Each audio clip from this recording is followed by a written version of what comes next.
What's up, everybody? Welcome to the King's Capital. Hope you all have had a good week. I haven't really traded. I took one trade, one little L this week. Really was not trying to trade this week. In hindsight, you can always look back at the market and see like, oh, there was a trade there, there's a trade there. But given that there was CPI and today was FOMC, I just opted to not really trade this week. Probably be looking for trades tomorrow, Friday, probably, and then going into next week. But here's the big thing right now that we should be looking at.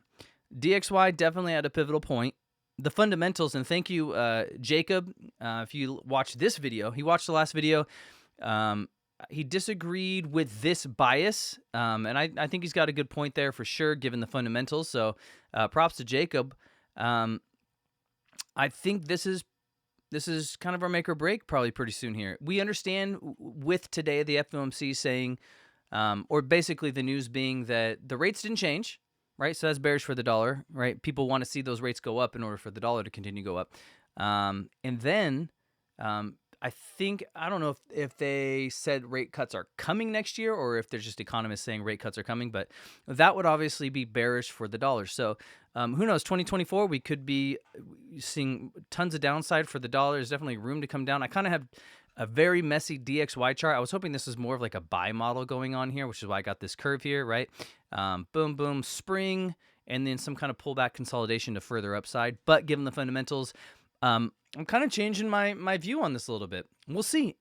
Could it? Yeah, I don't know what would cause it to push up. I think we need rate changes or something would need to happen fundamentally to see the dollar continue to push. Right?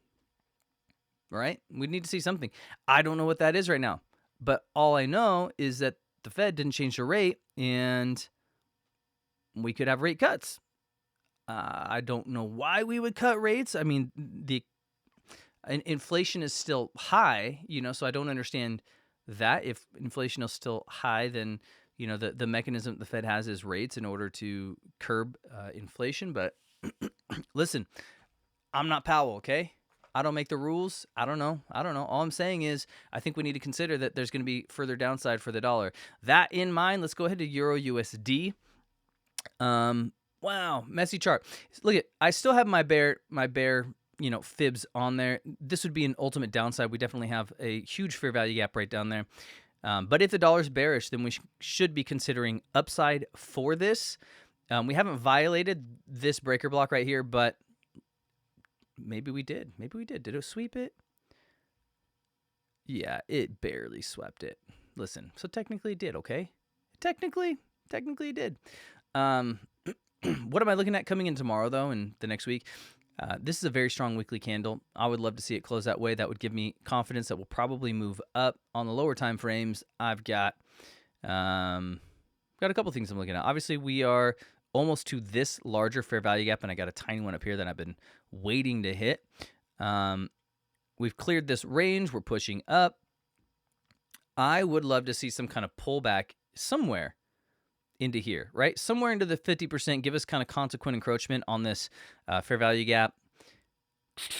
Yeah, so I've got a little zone right here. This was a fib I had marked out that we rejected from, but then obviously prices pushed through. So now my thought is we're looking for an inversion of this of some kind. And I have a 5-minute as well that's here that was part of this whole marking this out, considering bullish dollar. And so now what I would love to see is a pullback into this. I don't know if we'll get it, honestly, and when I look at SPY, maybe it'll make more sense to you as well, why I'm not certain we're going to get it. If we continue to push up or trickle up overnight, what I think we could do is probably create some kind of trend line liquidity going on and then sweep it without breaking this low and then further highs. But A+ scenario, London pulls back, and we can continue up into that. I don't know if we'll get it, okay? I don't know what it's going to look like, but we'll have to see what our kill zone looks like. Again, I'll be up trading New York, so that's the kill zone. That's what I'll be looking at for Euro.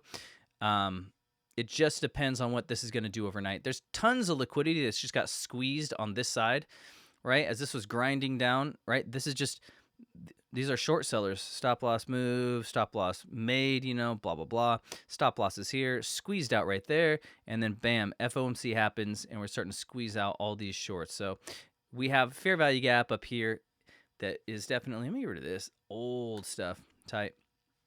Cool. That's my plan. But again, we don't have to come down here. It could honestly just trickle up and then give us like a lower time frame order block of some kind. It could just honestly could trickle up and then just come right back down to this candle before continuing up. But we'll just have to see what price does during our New York kill zone. All right, that's going to do it for Euro. We're going to keep this video short, okay? I'm not going to hit too many pairs. Let's look at USD JPY. Okay, so previously had been bullish on this. This is my second time recording this video because something happened and then just had to start over, right? Anyways, we're going to see what this does. This is our 4 hour, and it is definitely bearish on the daily. Let's go there real quick. Yeah, let's go to the weekly. What does that look like? Yeah. Listen, double top going on right here. Definitely big rejections happening. So if I was to try and find a trade in here, I don't think we'll fill in this whole liquidity void. I just don't think that's going to happen. It could. If it does, then I might be looking at this tiny little zone at the 786. That'd give us a good stop loss. But my guess is if we can make it up somewhere into this 50%, we do have this very large candle right here, this purple one. I would be looking somewhere in that zone based on this candle. Unless we have it, do we have a smaller one like on the 30-minute or something? Man, no, that's just a messy candle. Was that CPI or something? No, it was last Friday, so no. Yeah, I'd be looking.